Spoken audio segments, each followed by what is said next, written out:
പണിയൊക്കെ തീർത്ത് വേഗം ഉടുപ്പൊക്കെ എടുത്തിരട്ടെ, അല്ലെങ്കിൽ ഇപ്പം വരും. നിന്റെ മാല തരുമോ, നിന്റെ സാരി തരുമോ എന്ന് ചോദിച്ചിട്ട്. ലാ ലാ ലാ ലാ ലാ ലാ ലാ ലാ ലാ ലാ ലാ ലാ ലാ ലാ ലാ. അല്ല, ഇതാരാ? രത്നമ്മ ചേച്ചിയാ? ആടി, നിന്റെ ആ മാലൊന്നതാടി, ഒരു കല്യാണമുണ്ട്.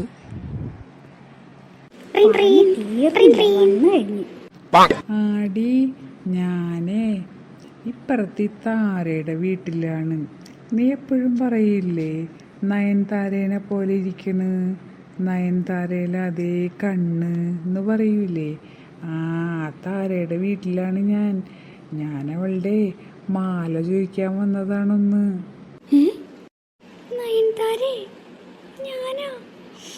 എന്നാ വെക്കട്ടെടി, ശരി. ആ ചേച്ചി എന്താ ചോദിച്ചേ? മാല വേണമെന്നല്ലേ? ഒരെണ്ണം മതിയാ, അത് രണ്ടെണ്ണം വേണോ? ഒരെണ്ണം മതി ഇപ്പൊ തൽക്കാലം. കൊണ്ടുവരാട്ടാ. ഒന്ന് പൊക്കി കൊടുത്തതുകൊണ്ട് മാല കിട്ടി. ഒരു നയൻതാര കണ്ടാലും മതിയാവള.